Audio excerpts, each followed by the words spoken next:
Looking for the perfect hidden gem for your next night out? Welcome to Almost on the Lake, where the food is delicious. The service is top-notch.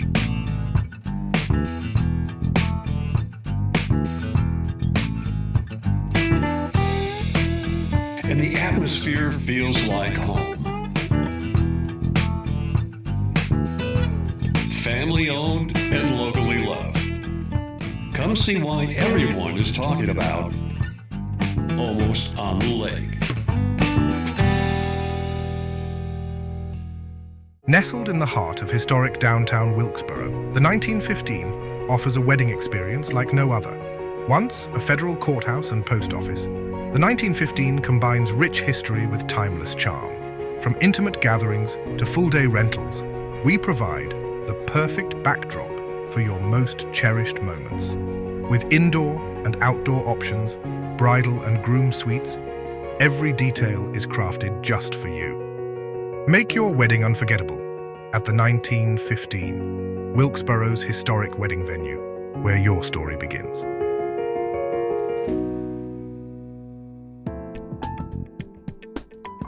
Closed captions for this episode of Life in Wilkes is brought to you by Deal Insurance Agency in Wilkesboro, an award-winning, experienced, family-owned and operated agency with service and coverage that goes above and beyond expectations. Join us on a captivating journey as we explore the charm, history, and vibrant culture of Wilkes County. Discover the hidden gems, inspiring stories, and remarkable people that make Wilkes a place worth knowing and celebrating. Join us now and experience the unique essence of Life in Wilkes. Good morning, David. How are you? Good morning, sir. I'm just peachy as a fat old man can be. Peachy. Just kind of made me think about the this. power of presence, right? That's it.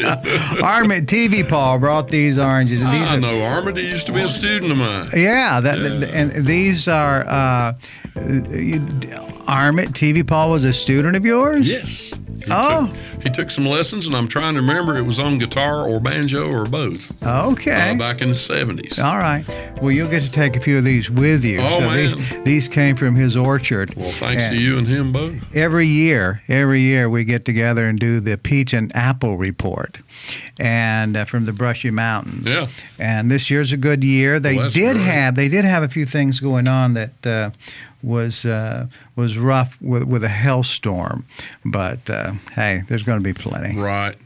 So that's good. Well, let's talk about what you've been up to. I mean, we're now in summer 2025, and I chat with friends that keep a track on you, and they say he's moving, and he's moved in a house and done all kinds of things. We moved from Highway 18, where we'd been taking care of Ann's folks for the last 10 years or so, back to our original home, where my family's been on a piece of land for 7 generations now. Right. And right there in the edge of Miller's Creek and Purlear. And we are still moving. I'm a little bit of a hoarder, and right. My wife Ann is too. And we were having to decide with a dumpster sitting out in the yard as we were moving. All right, what are we going to keep? What are we going to take? So how's that going? Oh, it's going good. We got in the house just about the week of the flood last fall. Okay. But we got in the house. The interior's 99% done. Okay. Where we had it renovated, and I've got my music room set up like I like it. Like you like it. Yeah, if I've got a bed and I've got the music room, I'll leave the rest of it to her. She's got her big kitchen. And well, stuff. let's talk just a moment about hoarding, because that's something that I think many people have issues with. Oh, mercy. Including and collectors. I think maybe we're more of a collector, but sometimes we collect things and it just gets piled up. So then I think that's a little bit of hoarding, right? Mm-hmm. Exactly. And then the bigger that pile gets, the bigger the hoarding, right? Well, and musical hoarding is probably one of the worst of all. Right. It's an addiction. Was it emotional going through that process? It was. Now, some things we were lucky about. We found some things we had lost. That you were looking for. That we were looking for, and things that would better our move. But we had to decide to get rid of a few things. And yeah, there's some memories attached. I gave away my record collection, about 400 albums and probably 178 RPM records and some singles. What was that process like? Well, it actually was not as bad as I thought. Okay. I have this stuff on digital format if I want to hear it. But the albums have the graphics, the pictures, the things I grew up looking at when I was looking for inspiration to learn to play. There's nothing as warm sounding as a piece of vinyl with a needle on it and a tube amp. But I had a friend that is a record collector in Statesville, and he said, "Man, I'll help you any way you want." And I said, "You help me. You come get these records. Right. I know where they're at." He's like me. He's a hoarder. He's never gonna get rid of them. So if you get lonely for your records, you can just take a trip down to the States. I'll take a trip down to Ronnie Black's place, and he's got a big building down there, and we'll listen to records. He's got turntables. But giving them away was something. And we had clothing that we'll probably never wear again, and we found people to give that to. A couple of pieces of furniture. We had to say, who can use this? We just can't put it all in this little house. Sure. So that kind of stuff. You were able to recycle some things with friends. We were, and That's I had a great. couple of instruments I gave away. Unfortunately, I still have 18 hangers on my wall in the music room, and I've got about 25 instruments. So we still got to figure out what to do there. I don't want to build onto the house just because of a few guitars. That's it. Well, that sounds exciting. So it's back in a home that means something to you. Yeah, still working the road, 2-3 days a week on the road, and but thank God I can do a lot of my recording work online. Sure. I mean, you can literally sit there in your pajamas, and do some of the work if you want to. And that is an evolution, I right? love it. I mean, I still want to see my friends and players. That you got to keep your chops up, and you do that from playing with other people. But I love being able to eat breakfast with my wife and eat supper with my wife in the same day. And she just retired. Okay. So from teaching for 25 years. So she's working the little farm there and helping me with some of the computer work. Okay. It's pretty good. Right. So Pretty life is settling into what it sounds like a little bit of a nicer routine. I hope we can spend some time doing this while we're still here. Yeah, that's good stuff. And I think you hit a good point there. Why we're still here, While we're right? still here. Because We're not here long. yeah, those moments. What is that song about? Precious moments, and isn't that so true? Yeah. Precious moments, precious memories. Right. Sometimes just sitting there remembering things is one of my greatest entertainments because I can look over the fields that I used to run in when I was a kid, and I was a bird watcher. I loved watching birds, and there's still birds there to watch. We've had a pair of flycatchers that are out at the garden now this time, and we've kind of gotten familiar with them. I've got a woodpecker that's built up there in the edge of an eave. He's knocked a hole in the eave of my house, but he's beautiful, and he'll be gone, or she, or whoever it is. And So you don't think he's the same one from your childhood? no. That would be. No, I don't think their lifespan goes that far. It'd be great if it was the lineage just passed down. Well, it could be. You know, I hadn't. I don't speak woodpecker, so I ain't talked to him about it. I had one that he just against the eave of the house, right above my bedroom window. He wake you up, I bet. Oh, sure. And he just I kept listening for a rhythm, and there is a little cadence rhythm, woodpecker style, that's there, but then they get off beat, and then he's plumbing the hole or something. That's we have right. a rooster that helps us get up in the morning too. Nice. Ann's got about 60 laying hens down there in a little thing, and she and her brother market some eggs and give away some eggs and keeps us in eggs. And we've got one rooster for those hens, and we call him Weissmeller because he does remind me of Tarzan for the world, that yell, And I think he knows his name. I go down there and talk to him, and I call him Weissmeller, and I think he gets it. Right. That's great. It's just that idea. I mean, if we all close our eyes, we can imagine being out on the farm like that. That's something special about that. It's a good way to wake up. Yeah, that's good stuff. So, David, let's have a chat. Start off with talking about your church, because when we talked the other day about what we're going to talk about during this session, we have a few musicians that are locally that will be in your book, and we're going to talk about them. But so many people have said to me, "Have you seen David at his church? Have you been up there at his church?" And I haven't. I'm going to go soon. Yeah, you need to come. And I said no, but I've heard about it. So I thought it'd be great if we just talked about it from your experience, your voice, and I know you're going to know all the history, and I think that's important. I know some. A church that old, there's pieces of history that you're still uncovering. And I'm lucky my wife has become the church historian, and she's tenacious at hunting down names, dates, and locations and stuff. But it's the only church. I'm one of these lucky people, since I've lived in the same place all my life. It's the only church I've ever belonged to. Now, I have worked in several churches as a musician. I have spoken in several churches as a lay speaker, and not just the Methodist Church, which ours is. But this is the only one I've ever belonged to because it's just over the hill from my house. Right. My kinfolk, the community, all centered around that church, like so many communities do, particularly here in Wilkes. And the history of it goes back to the late 1800s. Well, let's tell people the name of it. It's Arbor Grove Methodist Church. Okay, Arbor Grove Methodist. Has it always been? That's always been its name. It's always been Arbor Grove Methodist. It was United Methodist from the late 60s until about 2 years ago. Okay. And we decided to go on our own from the conference. And it's just back to the original name, Arbor Grove Methodist Church. And a lot of folks locally called it the Old Arbor. Or Hayes Arbor. Okay. And the reason they called it Hayes Arbor was when it first was, there was a need for a church in the community. In around 1870, a man and his wife, and his wife's name was Annie Grant Hayes. J. Washington Hayes and Annie Grant Hayes wanted to see a church in that area. And there was a circuit rider named Benny Wisner. I think that's how you pronounce his last name, Wisner or Wiesner. Anyway, he would come through periodically doing messages and preaching in a community if he had to get on a stump. And so they owned some land there in the Purlear community on what's now called Arbor Grove Church Road.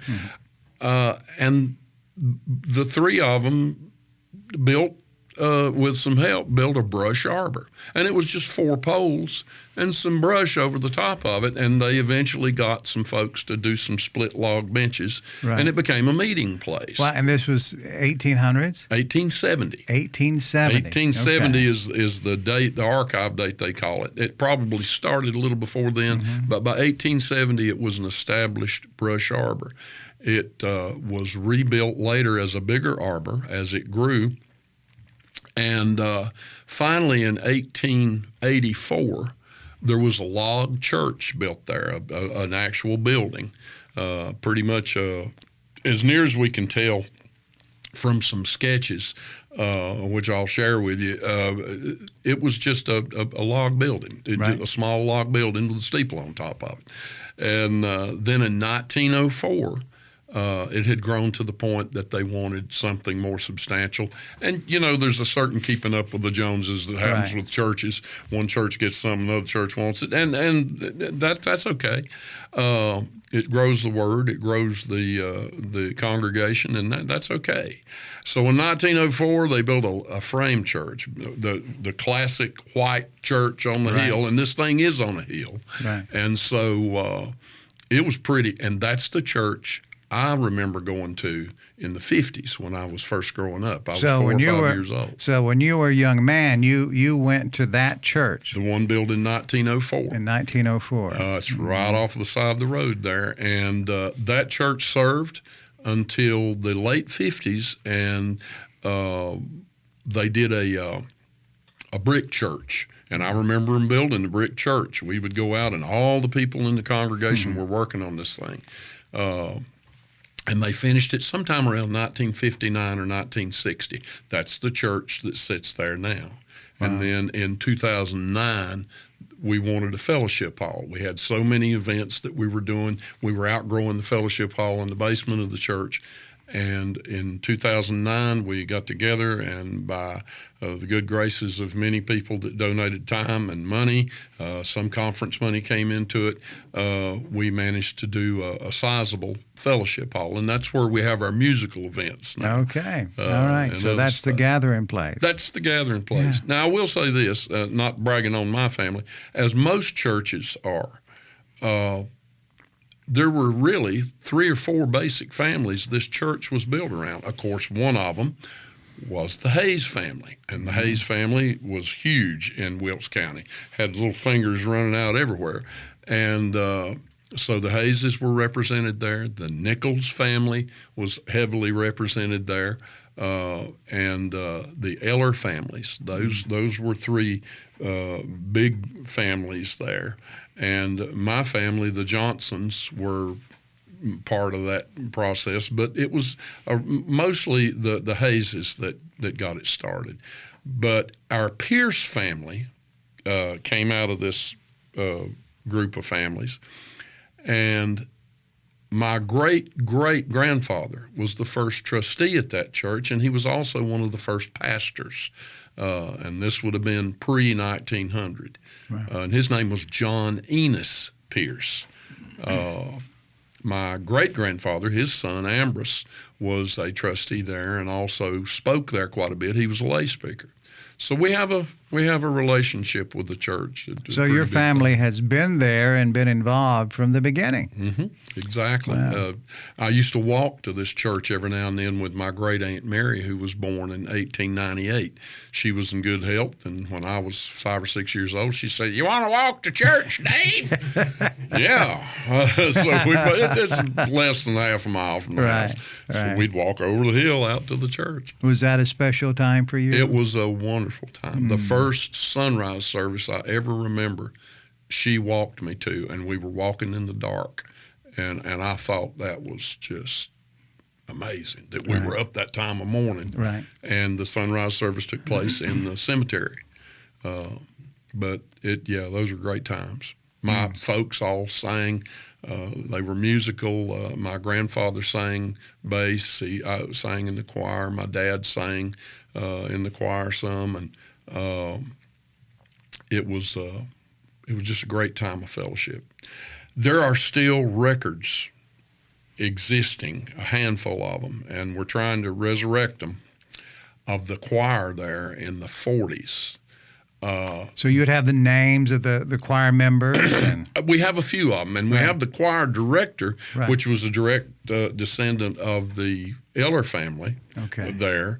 Troy Eller was choir director there for a long time. Now, he passed away about 1955. Here's another weird thing.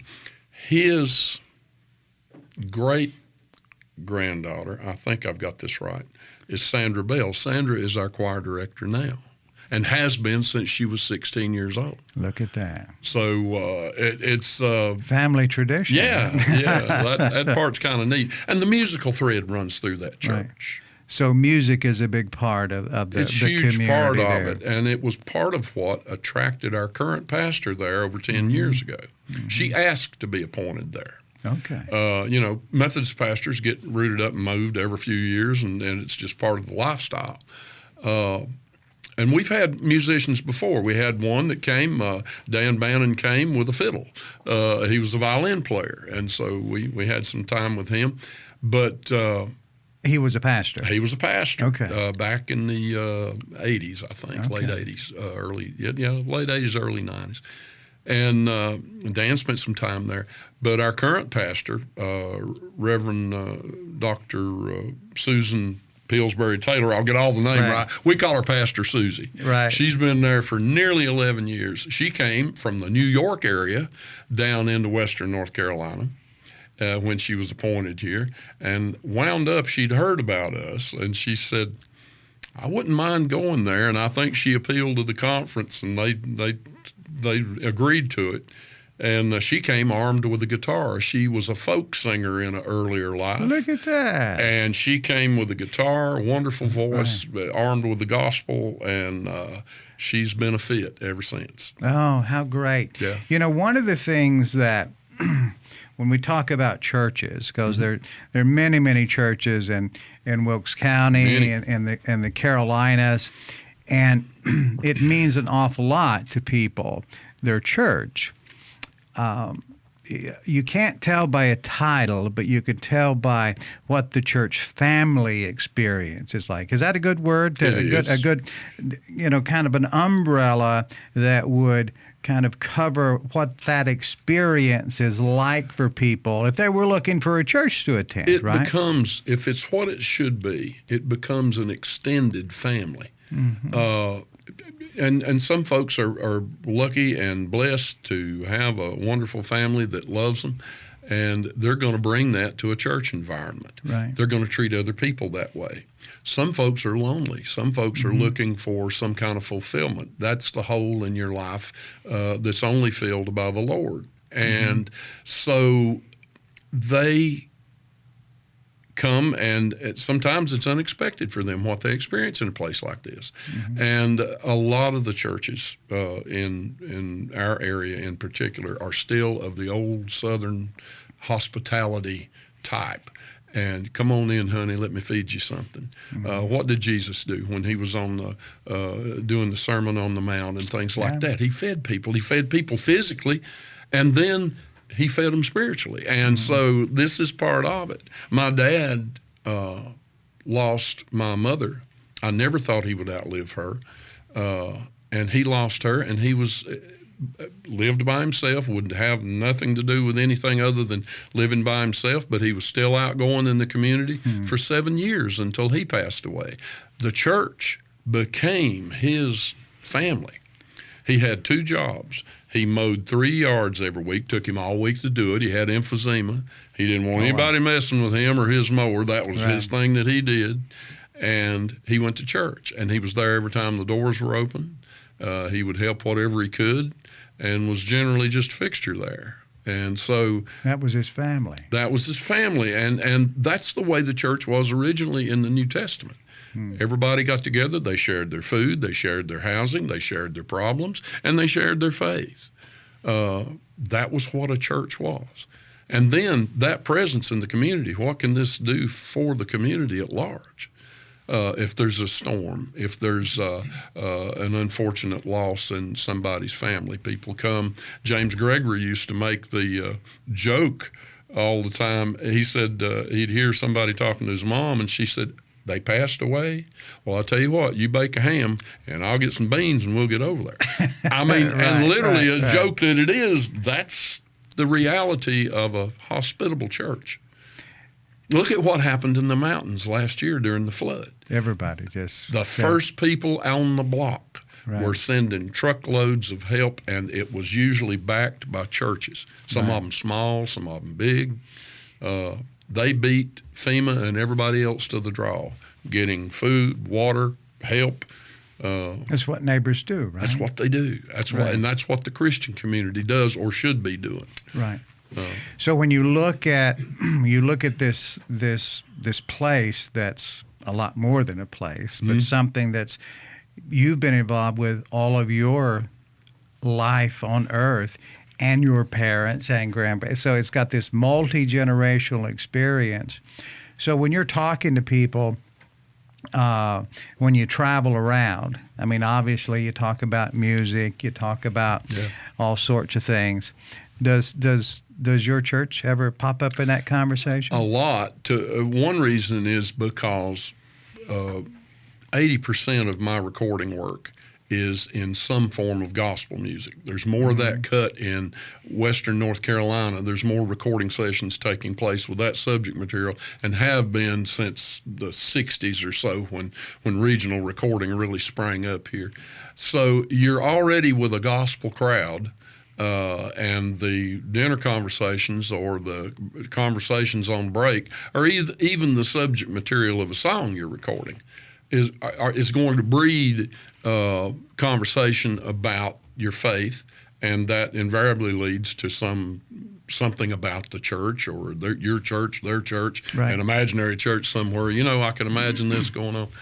Yeah, that subject comes up a lot. It's an interesting point. So you say a lot of the recording, this recording happens in our region of the world, but the music makes its way all over the world, right? I'll give you an example. I had a group that I was working for. We work for groups that come into North Carolina from all over the United States. We've even had recording people come here from Belize, from Canada. I'm working for a Canadian group this week and next week. There was a group of old guys. They just had a regional group. They did a few churches.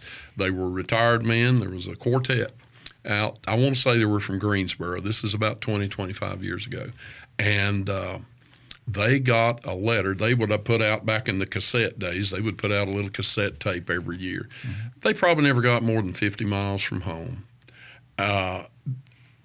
They got a letter from some young fella in South Africa. There was a missionary there that had one of their tapes in her pocketbook and had played this for this young fella. I think he was 18, 19 years old. He spoke English, and so he understood the songs. And she shared Christ with him at a service. And later on, I think she gave him this tape. Well, there was an address on it. He got somebody to help him get a letter back to these fellas in Greensboro and asked them, if I understand right, asked them for a Bible. He had given his life to the Lord, and he wanted a Bible. Well, now, he could have found a Bible somewhere, but I think it was the Lord's will that he asked them for a Bible, and it set those guys on fire. They got him a Bible, but they kept on singing, because all of a sudden they realized this is not just in my back door. It's reaching the world. The effect of this thing. It's going places, and that was great encouragement to them. And gospel music, music itself is a wonderful expression. It's cathartic. It's just a great thing for a human being to be able to either sing or yodel or something, pick a string, but to be encouraged by knowing that you've affected somebody in the positive. That's just the best thing in the world. When you look, David, at gospel music and its evolution as it relates to the different stylistic treatments and the people that are performing, people who have gone through very difficult things in life, and their life has now gone in a different direction, and they're taking their talent that they had before in another style of music, and now they look exactly the same. But they're doing what they know how to do. Right, but now they're sharing this new part of their life. Exactly. What do you think about that? That's the only way it can go. If you if you realize there's a void in your life, and everybody has it, we're born with it, in my way of looking at it, you have this void that's only going to be successfully filled by a relationship with the Lord that made you and his son Jesus. Now, that's my creed. By the same token, if you come to him that way, there is a change that happens, and every fiber of your being changes. Not that you become a perfect person, but your impetus to live, your mode of operation changes. All of a sudden, your focus, you've got a whole new ball game. You're looking at a different set of goalposts. And in that, okay, what can I bring to this game? Somebody that comes to the Lord, they're not just all of a sudden going to go out and be a pastor of a church. They're not going to be a missionary to South Africa or wherever, But whatever they bring to the game. Peter was a fisherman. I'd say the day he died, he was still fishing, but he was fishing for men. And that's what Jesus characterized it as. Same thing with musicians. I played for years in clubs. And clubs were, it's the way I made my living. We ran up and down the road in a Greyhound bus, and we played 3 or 4 state area for 7 years. We toured. Darrell Bryant and myself, my wife, we had a band, and we had to work. We had obligations. We had to pay for that bus, for one thing, and we had to pay for our homes. But when we became more concerned about not only our lives, but what were we doing with our future, when we suddenly had children, we weren't single anymore, and okay, we've got obligations, and we all eventually got back into church. That was part of our upbringing, and we had neglected it for a long time. And when we got back in there, we felt the need to, have a closer relationship with the Lord that made us. And thank God we all came to that realization, one at a time, but we got there. And in that, our music changed. All of a sudden, we were playing family-oriented events, we were playing corporate things, and we were playing a lot of gospel. And we would play each other's home church. And was that a natural evolution? I mean, as you began to make that, you were coming to this self-realization, and individually and collectively, it sounds like. It was. Eventually, it was collectively. It was the whole band. So were those invitations, did they just seem to start appearing, or did you have to work at those as much as you did before? You have to work at the Christian life, period. Sure. It's never promised to be rosy. As a matter of fact, it's anything but. But the rewards are so much greater. And when we realize that, and that's part of what comes with faith in Christ, you realize, hey, okay, the road's still hard. I'm still walking on gravel here. I'm still David. I'm still overweight because of my gluttony. I'm still whatever. But now I can do something different with this. And that change was inevitable. It has to be, or there hasn't been any change. We can wear the label of a churchgoer, or particularly as a Christian, and that's two different things. Just because you go to church doesn't mean that you're a Christian. Billy Graham once said, you can be born in a garage, it doesn't make you a car. You can be born into a Christian life, and you're surrounded by it, but unless it becomes part of you, and unless you invite him into your heart, there's no real change. You've simply changed labels. You can tear the label off of poison and put it on a Pepsi and say, here's a Pepsi. It's still poison inside. Right. It had to change. Our lives had to change. I think it lengthened our lives. I saw people over the course of the years that I played, not that everything that we played was bad. It wasn't. Some of these are great folks. But I saw people get hurt. I saw families get busted up. I saw fights. I saw one shooting. This was over a period of 10, 15 years, and it wasn't us. It just wasn't going to be us. And we had to get away from that. The change felt good? It felt wonderful. Now, it was hard. We didn't work too much for a while. And then we worked all we needed to, and most of the guys had a day job anyway. We were working 3 nights a week tops. A couple of them did it full-time for a while. I was the lucky, blessed one. I could do it full-time because I had my recording work. Right. So I was playing every day. I had a check coming in. But the change was great. I mean, I'm surrounded by that family we were talking about now, that church family. And it's not just our church. It's not just Arbor Grove. It's other churches where you know people. And if you're – I remember the old movie, War of the Worlds. Toward the end of the Gene Barry movie, the girl she'd been raised in church, and she was running from the Martians, and they're all going to eat her and get her and shoot her with the ray guns. And she saw a church, and that's where she ran to. And that's what we do sometimes. And what we're doing is we're running to God. We're not running to a building. We're not running to a set of books, even though these are all things that have to happen in a church. We're not running to the brick and the mortar. We're running to people that believe in the same Lord we believe in. And we're running to the Father, and that's part of that, and it does feel good. It does feel good. I'll tell you where it really feels good. It feels good when you're in a waiting room in a hospital and your wife, your husband, your daughter, son, whoever it is, your mom or dad, are in surgery, or they're breathing their last moments on this earth, or it's you that's in the sick bed and you're in that situation. That's when it really feels good. That's when it's like, hey, this is not the end. This is a transition. I've got somewhere to go, and it's going to be good. It's going to be better than where I'm at now. And I like where I'm at now. I love living here. I love living in Wilkes. I love living in the company of people that I know, that I've loved all my life. They've treated me like gold. I've had a wonderful life. But it does feel good to know that there's something beyond this, because like we said a while ago, we're not here long.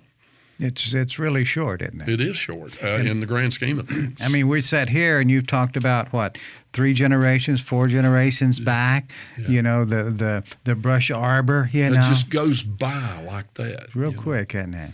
But Wow. we've enjoyed being that presence in the community. There were times we were strained. There are times everybody that is there now, that's been there. Lois Doss is, I talked about our choir director, Sandra Bell. She was choir director since she was 16. She's now retired from Lowe's. She's still choir director there.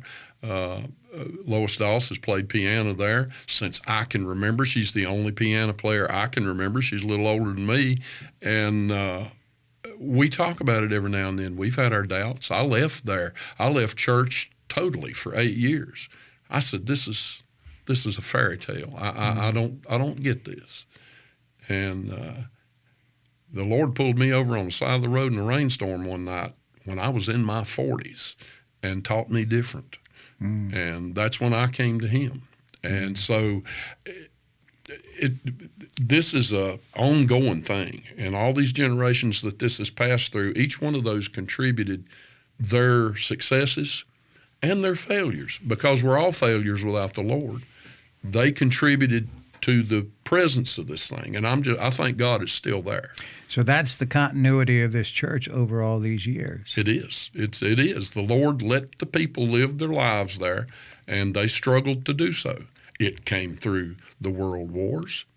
It came through all the skirmishes in Korea and Vietnam. It came through COVID. It came through COVID. We got down to some small numbers and had to meet.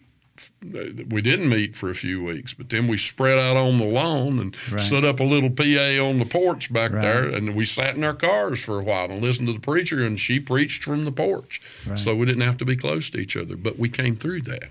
God's He's got a use for our churches. The church gets a bad rap sometimes in our culture today, and some of them bring it on themselves. And I'm not being judgmental. I'm just saying we do that to ourselves sometimes. But there's still a need. If there wasn't, he wouldn't let us be here. David, we talked about a lot of your personal experiences and the history of the church. But if someone calls you on the phone and said, David, I'm looking at coming to your area, what's your church family like? Very inviting, very, and I don't mean this in a bad way, it's simply a description. Very rural. There's not going to be any, you're not going to find many tuxedos in our church. Some of them probably own some, and they might use them on occasion. Right. But come, bring your blue jeans if you want to wear blue jeans. Wear your shorts if you want to wear shorts. We'd prefer that you dress. But if you're hungry, there's always going to be something there to eat. We're meeting in the fellowship hall. Most of the time we meet part of the year in the sanctuary. It's a beautiful sanctuary that we've been blessed with. We do our Christmas season there. We do our Easter season there and Lent leading up to it. But we meet in the fellowship hall. Everybody can spread out. They can be comfortable. There's, restrooms and everything. But the people are very common Southern people. And we have the doors open for anybody that wants to come and experience the Lord. Do you have many young families? We have not as many young families as we had even 25 or 30 years ago. We raise a lot of them, Right. and a lot of them go to other towns to live, or they have a job that takes them away.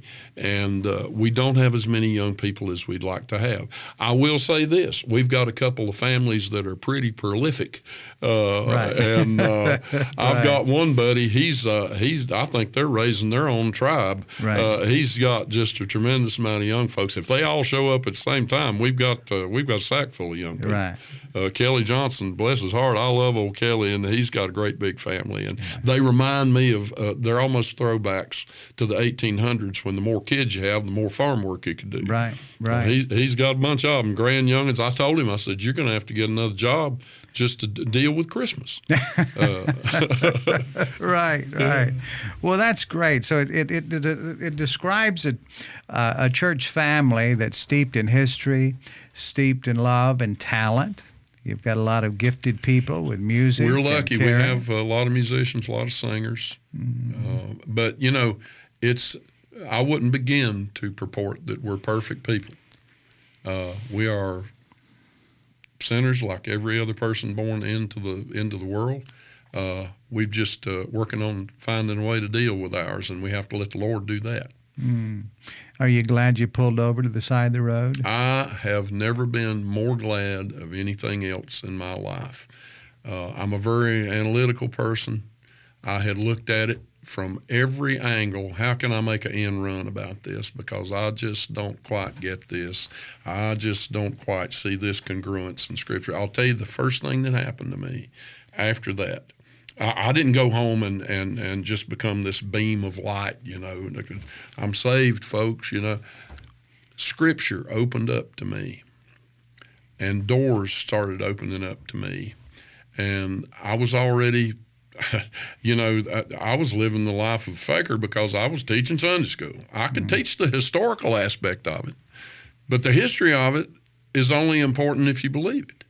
And Scripture opened up, and all of a sudden, the absolute miracle of God's Word, 1,600 years of writing with over 40 authors. All of a sudden, I saw this is not a human endeavor. We were just the conduits. We were the pipes that this came down, and He used us like we used to before, holding up a wall. We have to be there. That's what He's going to use. But it was His Word. And when I saw that, I said, there's no way we could have written this. And it became more real in my heart than it ever could be. And I was tickled to death.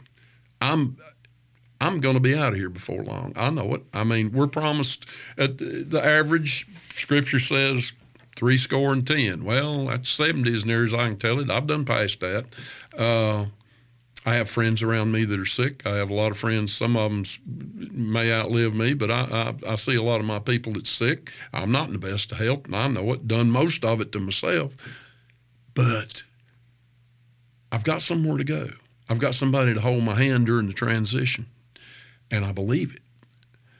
And that belief is what comforts you. You're not fooling yourself. If you're just fooling yourself, you're miserable. Paul said, if all he had was this life, he'd be the most miserable of men. And he's right. If there's not something beyond this, and I believe that there is, and I believe it's Christ. I believe Christ opened the door for us to go there if we believe in Him. And that's a comfort every night. What a great testimony. What a great story, David. It's just people want to complicate it. It's not complicated. Yeah. Tell you what, I'd like why don't you share one of your songs now that's one of your favorites from the church side? Well, and I've got one. I'm a country picker, so I've got one from a country background. How could you be anything other than that? I've had to wear other hats, I'll say that. But you were getting a check for that, though, right? This is one that George Jones did, and I want to make sure I don't get the words messed up here. Let me. George led a incredible life. He was an incredible singer, but he had terrible times during his youth. when he was even being farmed out as a singer by his dad and used pretty much as a prop to make a few dollars for him, is what I understand. I loved his vocal. But there's one song that he did that I absolutely love, and it describes this church that I used to walk to and that's still there. If this isn't Arbor Grove, I don't know what it is. I remember them so clearly. Mom and Dad loved them so dearly. Brush arbors by the side of the road, where I learned about salvation from the book of Revelation. In an arbor by the side of the road. Old brush arbors by the side of the road, where a sinner could lay down his heavy load. It was in those old brush arbors troubled souls found peaceful harbor. Brush arbors by the side of the road. Many times I have departed from the way of life I started, in an arbor by the side of the road. But each time the devil caught me, I remember what they taught me, in an arbor by the side of the road. Old brush arbors by the side of the road, where a sinner could lay down his heavy load. It was in those old brush arbors troubled souls found peaceful harbor. Brush arbors by the side of the road. And I'd say, knowing where George was raised down there in Texas, there were probably still some brush arbors when he was growing up. Sure. Now they're old buildings that have been maybe abandoned, and somebody's letting somebody meet in them for a few weeks. It may be somebody's home. I know of church homes, which is the way the first church started in the Old Testament, was house churches. Those are the brush arbors now. And there may be a brush arbor somewhere still, leaning on 4 poles. Wow. Yeah. Well, you know there are, especially in countries and regions of the world where that's not something that's in the past, but that's something that's now. Oh, I think about places that are so hard to live in, where folks are lucky to have a cardboard box to get in out of the weather for a day or two, and a brush arbor would probably be a welcome thing. Sure. That's hard to imagine, isn't it? Oh, it's we're blessed here. We live like kings and emperors here all the time. Yeah. The worst situations we have here are still wonderful compared to most of the world, I'd say. I think you're exactly right. David, I tell you what we're going to do, because our first part of our show has gone over. I think it's very appropriate that we pick up the rest on our next show, which you won't leave the studio, but you will for a moment. and then we'll pick up, because to me, you shared a story that would resonate and does resonate with me, and I think absolutely everyone who's watching this now. I really appreciate the forum to do that. That's all I ever ask of the public time that I have. I love playing music, and it's part of my gospel thing, but I try to ask the Lord every time, give me a forum to witness And sometimes it's easy, it's easy in here in a controlled environment. I think about all those folks that do it in a country where it might mean their life to even mention Christ. People that have to live really hardship type living to minister to folks. And we're lucky even in that account. We can sit in our buildings and talk about the Lord. But God doesn't have any barriers, and he doesn't have any places that he goes and he doesn't go. He's everywhere. So, Lord willing, I hope he's here, and I'm sure he is, and I hope he's in the hearts of those that hear the broadcast. Yeah. David, thank you so much. Thank Good you. to see you, friend. All right. Thank you for spending time with us on Life in Wilkes. We value you as a viewer and appreciate when you share the show with your friends and family. Be sure to bookmark our channel and join us again on the next episode of Life in Wilkes. Troubled souls found peaceful harbor. Rush arbors by the side of the road.